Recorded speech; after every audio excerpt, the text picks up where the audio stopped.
Welcome, everybody, to Next Gen Leadership. I'm your host, Jimmy Ryan, and today we welcome Gino Ferrante and Sasha Stair. Say what's up. What's happening, people? All right, so today we're talking about communication breakdown. So we just had an example of this. All of us running late. Actually, no, that's not true. Gino was running late. I was running late. And we had a little bit of a communication breakdown. And I think that this is relevant to loan officers that are always doing 10,000 things at once. And we tend to overpromise and we tend to say we're going to be at a certain place at a certain time. But then that call goes a little bit longer. That meeting goes a little bit longer. And then all of a sudden, we're not fulfilling the promises that we said that we were going to do. And it's a lack of integrity. It's a lack of follow through. And this is something that we all deal with on a daily basis, I would say, in all sorts of different verticals, not just mortgage, but particularly with loan officers. So I want to open us up with talking about how our communication breakdown happened today, and in what we're doing now. We're rolling with it. We're leaders. We're making it happen, and with no sweat, But I feel like some people really can't handle that and deal with it. It depends on the importance of the meeting, and I'm not saying this isn't important, but we did learn, Don and I, through the years when we had our AM radio talk show. You're on at 10 a.m.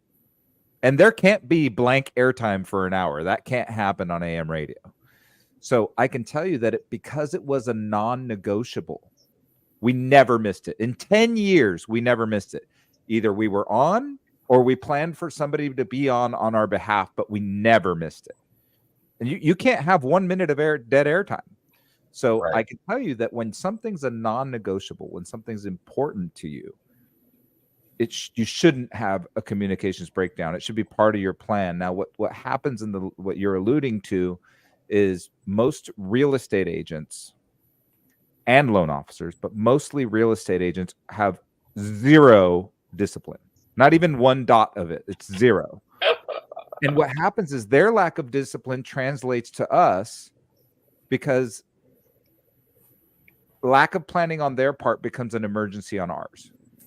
And that's exactly what happened just now. Lack of planning on my part became an emergency for all you guys because I had a 9:30 call. It was supposed to go 9:30 to 10:30.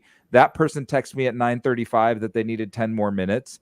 Then when they text me, I was on the line and I had to call them back. And then so we started 30 minutes late and that had to push this back. And I knew that was happening. So I emailed Jimmy. I said, Jimmy, I need to push back 30 minutes.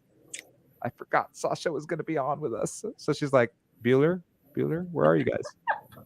I literally sent an email and I was like, speaking of communication breakdown, I'm like, I'm on. Where are you guys? Yeah. And how does that feel? Let's talk about that for a second. How does that feel to be the person that got stood up for a meeting? Because that's how our clients feel when we don't respond to them. We set an expectation and we fail. Yeah. So how did that feel for you?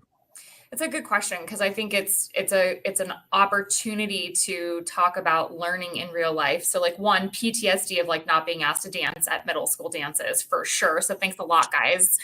But also all that trauma just bubbled right back up. Right. So I'm up against a wall and I'm feeling like I chose the wrong dress and I did my hair wrong, but thanks. No, but truthfully, I do think when I was, and I know you're gonna laugh, but like when I was younger in my career, I would take things very personal and I still take things personal, but I took them way more personal. So 25-year-old me probably would have been like, oh my God, they rescheduled, they didn't want me on, I'm not important, I don't matter, right? What you name it, because our insecurities come out when something like that happens and we do get triggered. 41-year-old me knows better than to take things too personal. And though it did sting a little, because I'm like, well, what you don't know what's going on. And you're like, oh my God, what did I miss it? Did I screw something up? I also know to go, okay, I'm going to reach out. I'm going to say, hey guys, did I miss something? And I did. I called, I texted, I emailed. I did my best to communicate. No response right then and there because you both were on other calls and I didn't know. And then it was like, let it go and say, I'm either going to get a phone call back at some point and you're going to let me know what happened. And it's going to be hey, you missed the memo and you were late to the wrong thing, or, oh, hey, we were late, which it was, and no big deal. And you move on. But yeah, it does. I think most people have a human emotional response. Whether we can maturely manage through it or not is another question. But we're going to have that response of like, I just got stood up. That sucks. And it's not a good feeling. And so, though I'm not putting that back on both of you, when I think about a customer, yeah, that's the last thing you want them to feel. You want them to feel like they're the most important, the highest priority all the time.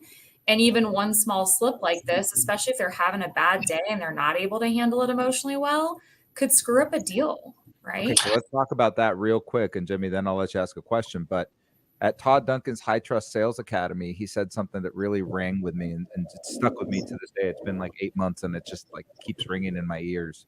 It says, your conversion ratio is your trust score. And so what happens when you do things without integrity, when you set expectations and don't meet them, is you're eroding trust. And if you're eroding trust, you're destroying your conversion ratio. So if you wonder why you don't have good conversion, start to ask yourself, do I do what I say I'm going to do? Wow. And look, it comes down to integrity. I think that I think you're onto something with real estate agents do it, and that transcends to loan officers doing it. And it's because we try to do more than we actually can, and we try to cram our schedule and have almost no room for deviation. And I think it's part of it. I think you have to do that. I think that managing a calendar and managing your time is, it's crucial, and you have to jam things in, and sometimes it doesn't work out. So I feel like it doesn't matter though. I feel like it really doesn't. I feel like you said you're going to do something and you didn't do it.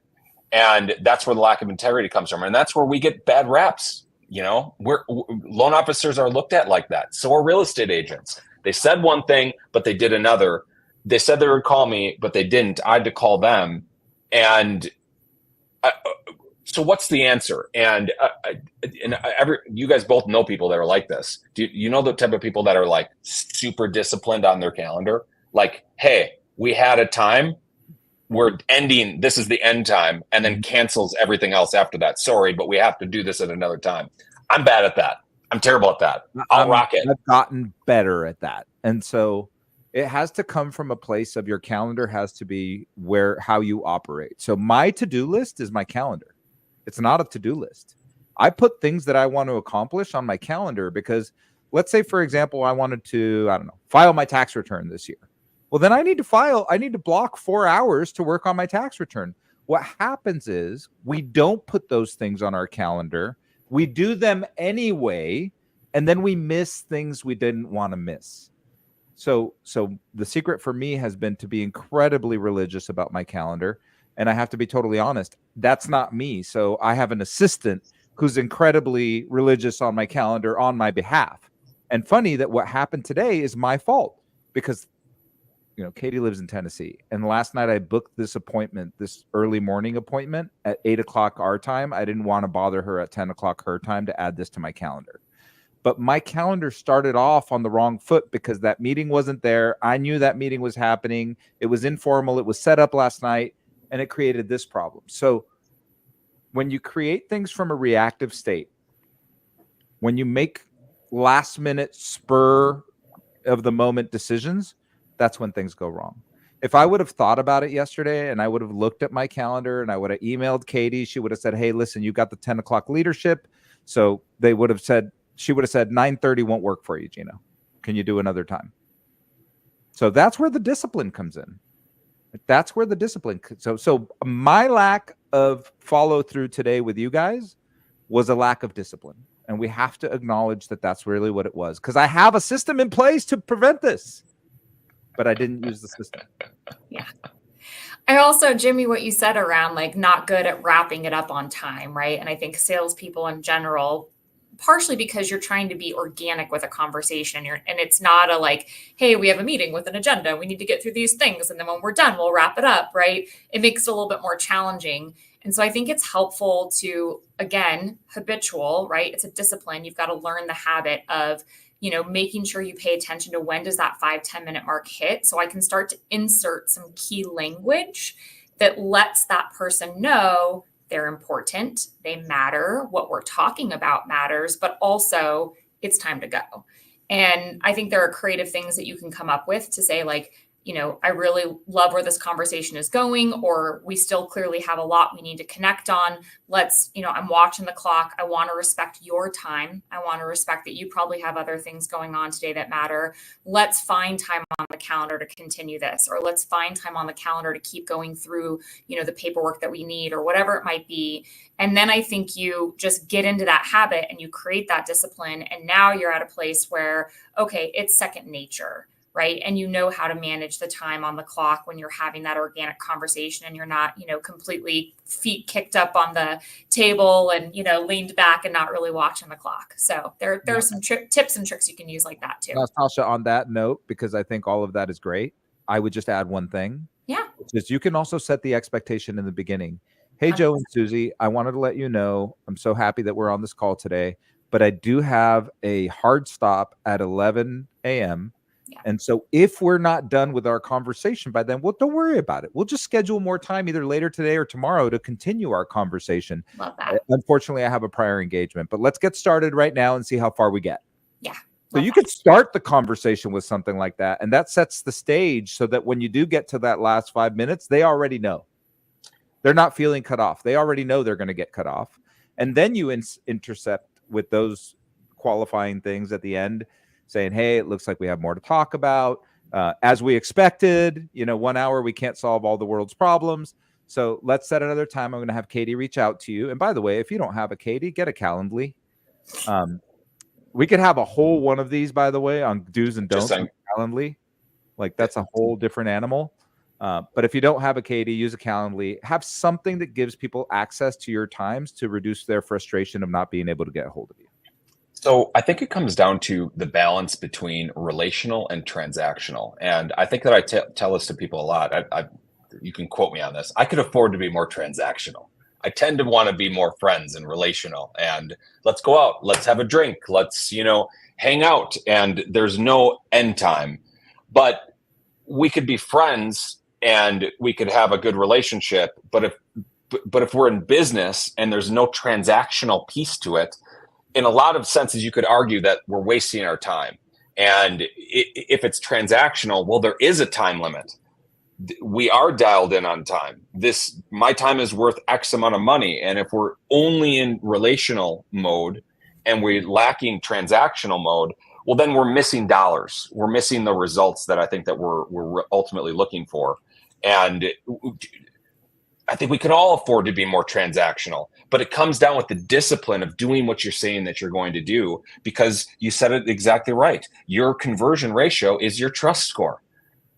Do I trust that this person is going to end on time? Do I trust that they will show up on time? And if you have that, hey, I know that I can transact with this person, not just be friends. Imagine if I told you we close on time 100% of the time, and then I miss my meeting with you. Right.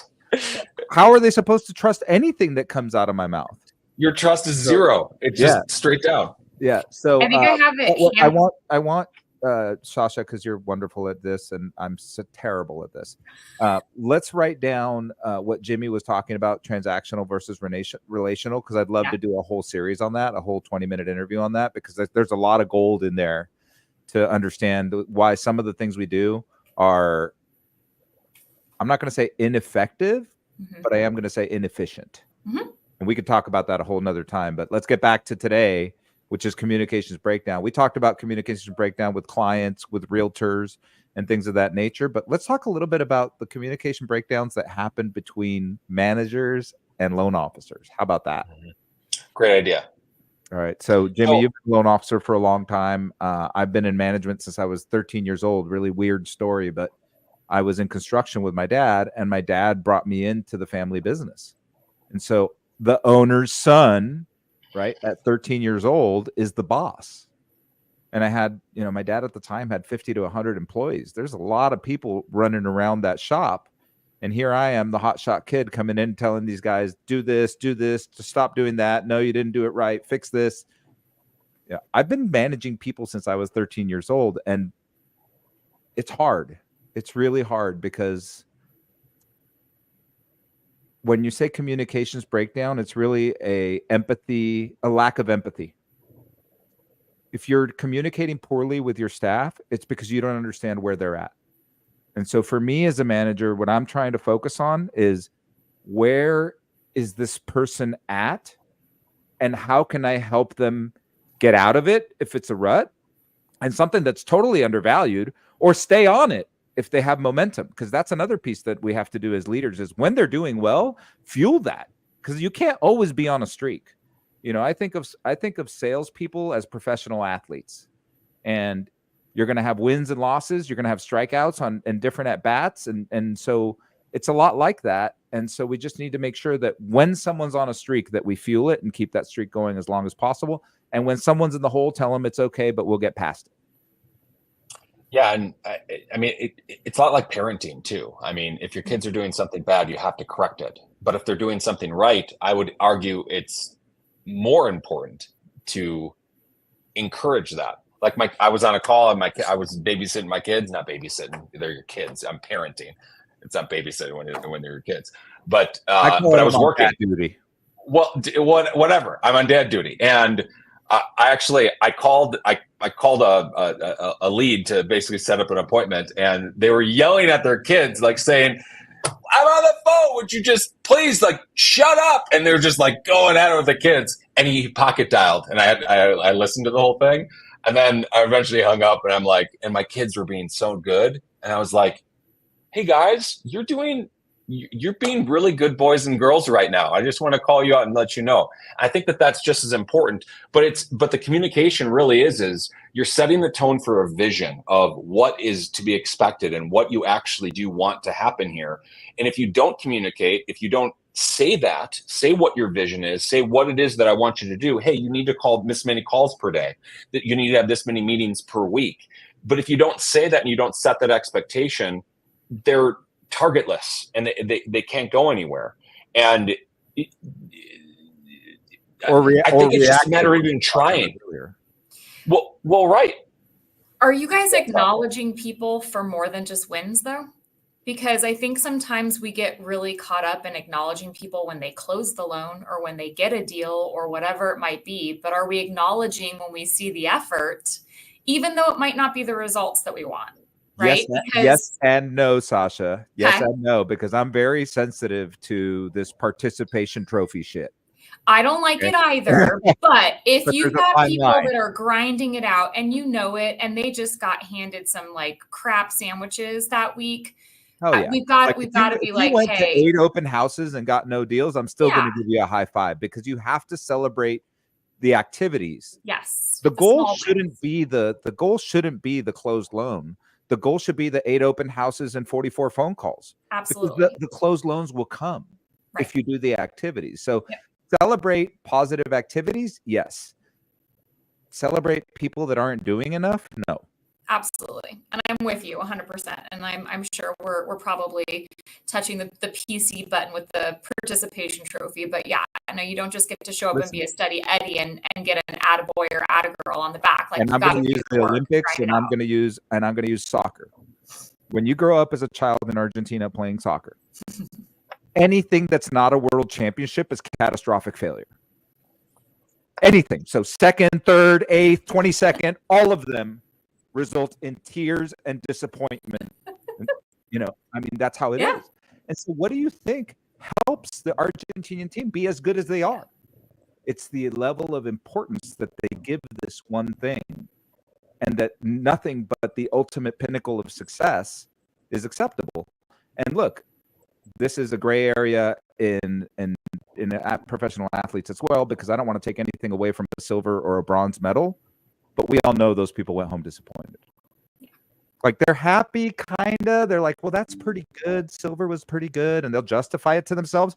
But nobody wakes up in the morning as a professional athlete and says, I can't wait to be a bronze medalist. Nobody does true. that. It's true. Loan officers too. Nobody wakes up and says, "Hey, I really want to just close one loan this month. That's it. I'm done after one." Because we don't. I think this is common everywhere right now. You have 50 pre-approvals, but nothing's closing. Like, congratulations, you have a great 50 participation trophies right there, and they're just sitting there waiting for you. But that's just the thing. We do not get paid for participation in our field. It's not even it's black and white. We need to be transactional. We need to close these people, and if we don't, we're not going to survive. We're not going to make it. We need to make money. Yeah, I'm going to go back to something you talked about. Maybe I think it was 3 or 4 episodes ago. Is we really, and I'll say we, including myself, I feel like one-on-many coaching isn't working right now. I think it really has to be one-on-one.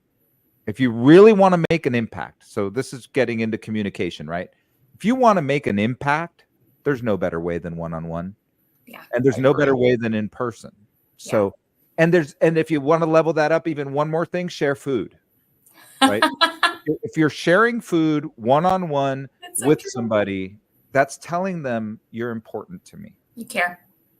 You're important to me. How can I help you? Yeah. Right. And so then you set proper goals and expectations, and then you have deliverables for both of you. And then that way that reduces the amount of communications breakdowns, because the communications breakdowns come from narratives that are happening in our head, even though they may not be true. Yeah. Like Sasha mentioned, right? All this trauma came back from junior high. Like, how do we know what trauma people are going to have in their lives, right? So all these fears come out when things go wrong. So setting proper expectations eliminates communication breakdowns, and being able to measure it and spending time within each individual to show them you care. Those are some things that I would say are instrumental in trying to avoid communication breakdowns. And then I'm going to tee you up with this, Sasha, and then I'll tell you, like, they will happen. I know. So then what happens is how you handle them becomes important. I'm going to say this piece, and Sasha, then I want your 2 cents on this. But I was taught to never say, I'm sorry I was late. You say, thank you for being patient with me. That small change has a big difference in the way people react, because we've all heard the empty I'm sorry's our whole lives. Doesn't mean anything. But thank you for being patient with me. Do you think that's a better approach, Sasha? I do, particularly because I was going to say it earlier, my dad, God rest his soul, like, he hammered in my head, don't ever apologize if you're going to do it again. And the bottom line is, to your point, we can't avoid this. It will happen. We can get better at it. We can close that margin of error of how often it happens, but the guaranteeing that it's not going to happen again, that's just not feasible. And so when you know that's the case, saying you're sorry, and then you know you're going to do it again, boom, back in that integrity swirl, right? So that, I love that framing of that language of thank you for being patient with me. Thank you for understanding. That helps create that bridge, that empathy. And it is still an apology. It's owning it. And I think it's taking accountability and responsibility for it, but in a way that says, I'm going to rebuild trust without taking it away so quickly again, because chances are it will happen again. So I love that. Wow. Okay. So that was a fire quote. So here, to wrap this up, we're past 20 minutes. Set expectations. You got to set them. You got to do what you say. Spend one-on-one time with people. They got to have that coaching. That's where you set the expectations. That's where you can actually make an impact with someone. And Sasha, this is like the quote of the show is, don't apologize if it's going to happen again. That's just that's hot. That's just, man, don't apologize if it's going to happen again. That's going to reside with me a little bit. Me too. Like, that was good. My dad hammered it in my head. I mean, what's your dad's name? Chip. And he was a contractor, general contractor, focused on kitchen and bathroom remodel. Like, he was in the housing industry on the builder side. And for him, it was like his word was his value. And when he gave it, he meant it. And it meant he wasn't going back on it. So if he couldn't, then he would not set the expectation. He would make sure he used the right wording, like you just did, to frame it in a way of, I'm here, I care, I'm going to do everything I can, but I'm not going to tell you I'm going to do something if I know I can't guarantee it. man, guys, there's nothing much more to say than that. I think we can leave it on that note and say absolutely. So I want to thank everybody for joining us today. This is Next Gen Leadership. This is for leaders, people that aspire to be leaders, and people that just want to get better. Thank you for joining us. Thank you, Sasha. Thank you, Gina. And we will see you next time. Who's Did I Gina? say Gina? Dang. That's brutal. That's brutal. That's brutal. Gino. Thank you, Gino. All right, we'll see you guys next time.